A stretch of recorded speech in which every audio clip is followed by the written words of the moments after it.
Hi guys, kumusta po? Mapagpalang araw sa ating lahat. For today's video, nais ko lamang i-share sa inyo kung ano nga ba ang best size na battery para sa Honda Click 125i version 1. So, meron tayong battery dito na MTC. Ito po, MTC 6B. Ayan po. Champion MCB. Ang size sa battery na ito ay ito po. Huwag tayong malilito ha. MTC 6B. Sa madaling salita, 6B ang size sa battery na ito. Walang ibang size, yan lang po.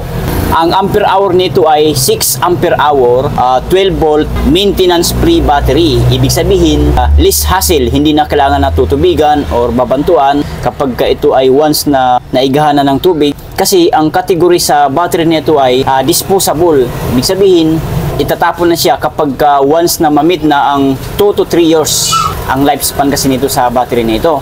Bakit ito ang i-recommend ko sa inyo na ito ang magandang bilhin nyo na battery kapag may motor kayo na Honda Click 125i version 1. So bago ang lahat, bago ko sasabihin sa inyo, please click the subscribe button and pahit na notification bell para ma-notify kayo kapag may new videos akong ina-upload. So ito na, sasabihin ko na po.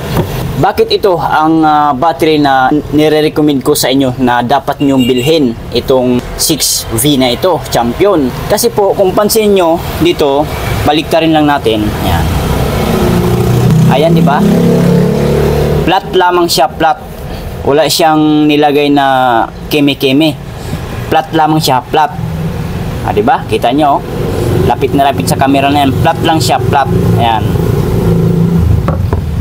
So, may isang battery tayo na isasali dito sa video na ito.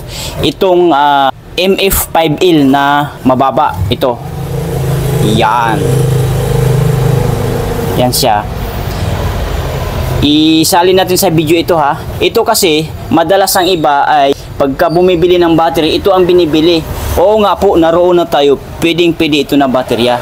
Kasi under din naman yan kahit 5 ampere hour lang ito. Yun nga lang, yung lagayan ng click, yung lagay ng battery niya sa harapan, kapag ito ang ilalagay natin, hindi na masasara yung takip ng ating lagayan ng baterya. Kasi po, ano ito, kumbaga, parang sumobra siya. Alam mo kung bakit? Dahil dito, babaliktarin ko, dahil dito, ayan, pansinin nyo lang mabuti, huwag kukurap, ayan po. Kung mapapansin natin, meron siyang nilagay dito na, anong tawag dito? Kayo na lang mag-isip kung anong tawag dyan. Yan po kasi yung nagpapasubra sa kanya, kaya kung bakit hindi masasara yung takip ng ating lagay sa Honda Click. Kasi dahil dito, oh, di ba? Kita niyo naman yan. Dahil diyan, itong na to. Hindi katulad dito, sa isa na wala, ayan, di ba? Wala siyang hara. Wala siyang dagdag baga, walang dagdag, oh. Itong isa meron, oh. Di ba? So yun po ang pinagkaiba sa dalawang battery na ito. Ayan, di ba? Kita nyo naman po. Pare-parehas sila, although pare-parehas naman talaga sila, halos magkasing height lang talaga. Pero kung titigan natin ng mabuti, isilsil natin sa ating alimpatakan, or kung magaling tayo sumilip, kung malinaw pa ang ating mata, pansinin nyo, ayan, dito.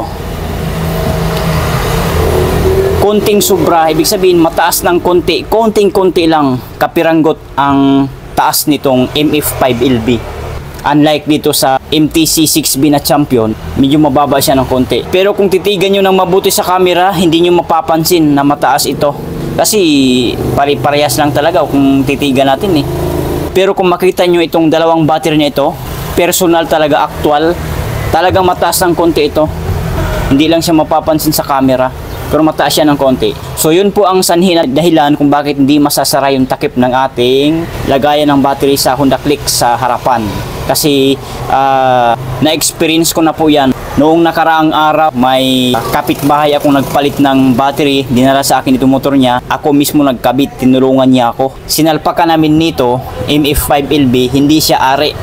Dahil dito, hindi matatakip, hindi may balik yung takip niya. Tapos, ito yung ito ang nirecommend ko. Sabi niya, ito boss, gusto daw niya Motolite. Kasi Motolite nga naman to. Ito Motolite din naman to. Ayan, pansinin nyo, Motolite din naman yan. Oh. Ito talaga ang battery na para pang sa Honda Click version 1. Di ko lang alam sa mga version 2 ha. Titingnan nyo na lang kapag ka Honda Click 125 ay version 2 ang inyong motor. Try nyo isalpak ito. Kung kasya, di ito yung baterya. Ito pa rin yung baterya. So yun lang.